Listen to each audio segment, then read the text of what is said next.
Welcome to Module 1B, Adjectives and Adverbs. In this section, we will be covering another two parts of the 8 parts of speech, namely adjectives and adverbs. We will also briefly talk about some of the basic relative clauses, which are also known as adjective clauses. So let's talk about adjectives. Adjectives expand, limit, or describe nouns and pronouns in one way or another. There are primarily two different types of adjectives, namely descriptive adjectives and determiners. Descriptive adjectives help describe the noun they modify. These are words such as hot, cold, big, small, fast, slow, or beautiful. All of these words can be used as adjectives to describe a noun. And although they generally prefer to come before the noun they describe, they will often come after the noun as well. Determiners are things that set the limits or points out a given noun. These include things like the definite article, meaning the word the indefinite article, a or an, demonstratives, this, that, these, those, possessive pronouns, mine, your, his, hers, its, ours, and their. Quantifiers, a little, a lot, much, many, some, any, etc. And numbers, 5, 10, 20, and there's many more. A simple test to determine if you're dealing with a descriptive adjective or a determiner is to try to add the word more before the adjective or the suffix er, after the word. If you can, then it is a descriptive adjective. If you cannot, it's a determiner. But what is important to note is that determiners come before the descriptive adjective in order to help us understand the boundaries of that modified noun. Let's look at some examples. The 5-foot-tall man is funny. So let's look at this and see what we can find. We know man is a noun. But what other words in this sentence are adjectives? And what type of adjectives are they? Well, we know the word the is a determiner because it's the definite article. But what about 5 foot? You cannot say more 5 foot or 5-footer, so it has to be a determiner. What about the word tall? Well, you can say taller, so which means this is a descriptive adjective. Note how the determiner, 5 foot, determines how we understand the phrase tall man. A 5-foot tall man is not very tall. It limits our understanding of what sort of noun we are to think about, namely a specific 5-foot tall man, who in this case happens to be very funny.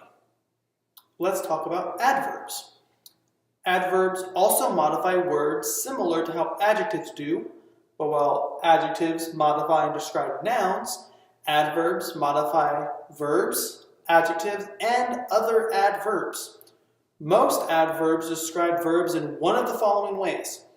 They describe the manner in which something is done, including the extent or the number, the place in which something is done, including direction and order, the time frame in which it is done, including the frequency, the result or logical conclusion of the action being done, or the cause of the action being done.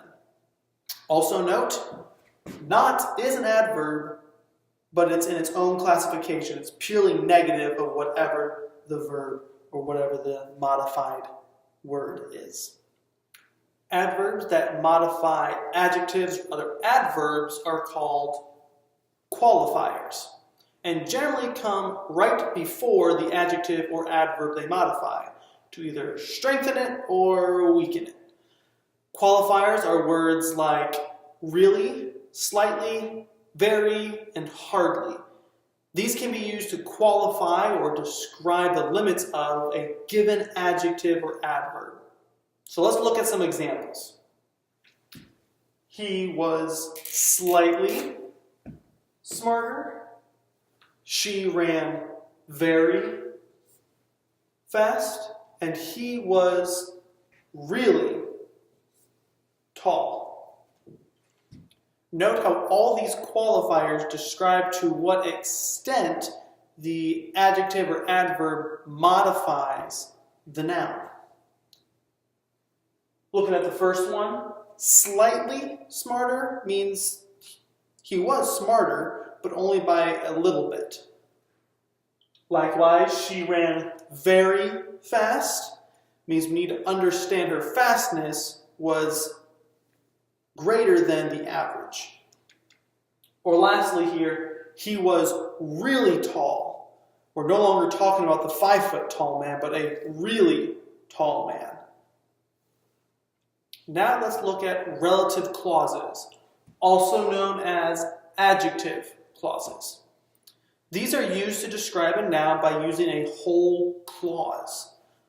Relative clauses are introduced either by a relative pronoun, who, whom, whose, which, or that, or a relative adverb, where, when, or why.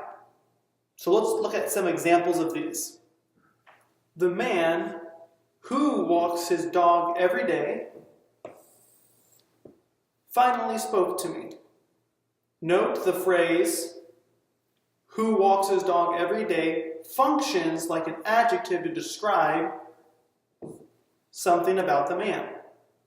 Likewise, in number 2, my house, which is painted red, is worth $150,000. The phrase, which is painted red, describes my house. And number 3 here, the computer that costs $1,000 is slower than my iPad, which costs $500.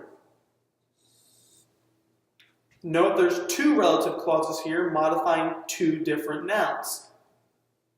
That costs $1,000 modifies computer, which costs $500 modifies iPad.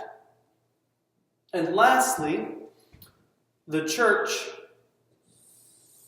where we got married was demolished yesterday. In this case, where we got married functions like an adjective to describe the church.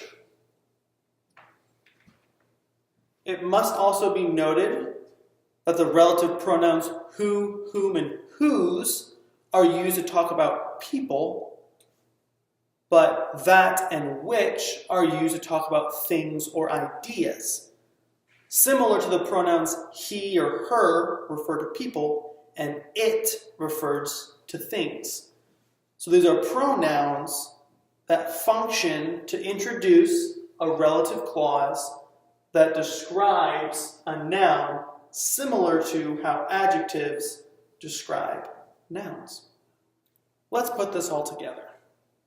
Adjectives, adverbs, and also relative clauses all function to describe or give limits to our understanding of certain words within a sentence.